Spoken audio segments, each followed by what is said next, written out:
Anak laki-laki belum mau sholat, sudah balik di atas 15 tahun, malas berangkat sekolah, jarang masuk. Apabila anak tersebut dikeluarkan dari sekolah, apakah yang harus orang tuanya lakukan? Dipindahkan atau berhenti sekolah? Apakah semua itu karena dosa orang tua? Pertama, bisa jadi itu karena dosa orang tua. Maka Allah memberikan hukuman dengan kondisi anak seperti itu. Oleh karena itu, hendaklah orang tua bersungguh-sungguh untuk kembali kepada Allah, mengevaluasi diri, meninggalkan dosa-dosa, bertobat kepada Allah Subhanahu wa taala, mendekatkan diri kepadanya. Karena di antara balasan terhadap kesolehan orang tua adalah kesolehan anak.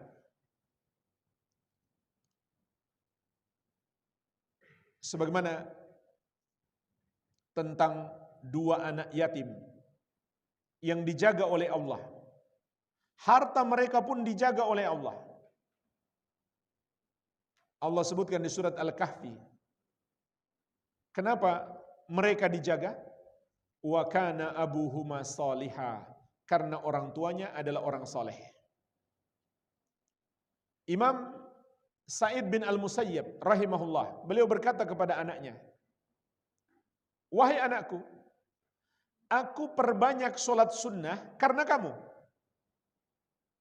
Maksud ucapan ini mengandung dua makna. Yang pertama, agar aku menjadi orang soleh sehingga Allah menjagamu.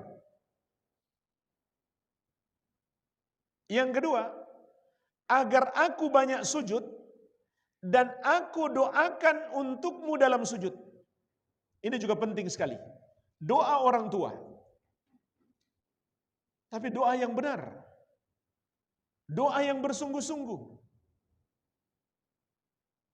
Doa yang disertai dengan keyakinan hati dan harapan yang besar kepada Allah.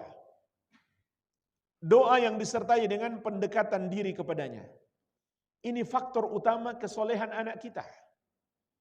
Sebelum kita berpikir bagaimana mendidik dia, bagaimana mensekolahkan dia, berpikir dulu tentang hubungan kita dengan Allah.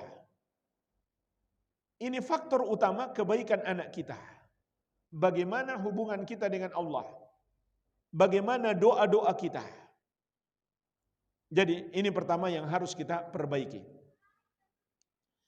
Yang kedua, maksimalkan usaha untuk memberi nasihat dan terus lakukan. Maksimalkan usaha itu contohnya adalah kita nasihati dia untuk sholat wajib dengan dalil. Coba sampaikan kepadanya dalil-dalil Al-Quran dan Sunnah. Dan terus lakukan. Karena mendidik anak itu termasuk ibadah. Termasuk dakwah. Dan itu kita lakukan sampai kita berpisah dengan hidup ini. Cari momen-momen yang tepat untuk menyampaikan nasihat kepadanya. Bisa juga dengan cara dibujuk dulu. Kasih hadiah dulu supaya dia senang. Kemudian kasih nasihat. Ajak juga ke majelis ilmu. Sebelum ke majelis ilmu, ajak mampir dulu ke tukang bakso misalkan. Supaya dia senang. Ini cara menasehati. Jangan marah-marah terus ibu-ibu.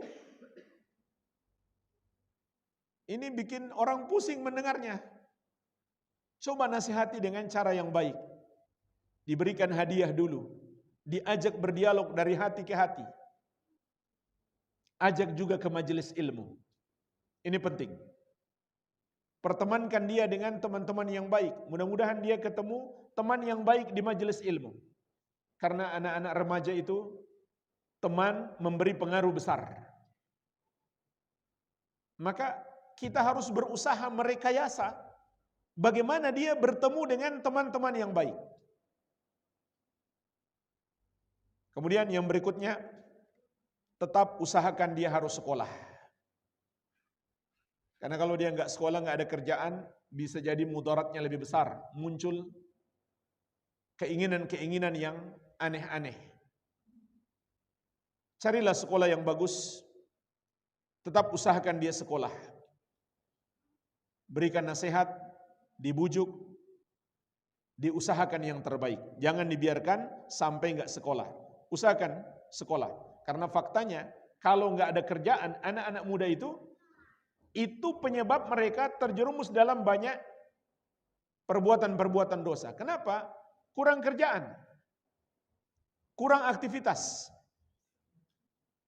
Maka usahakan dia tetap harus sekolah. Wallahu alam.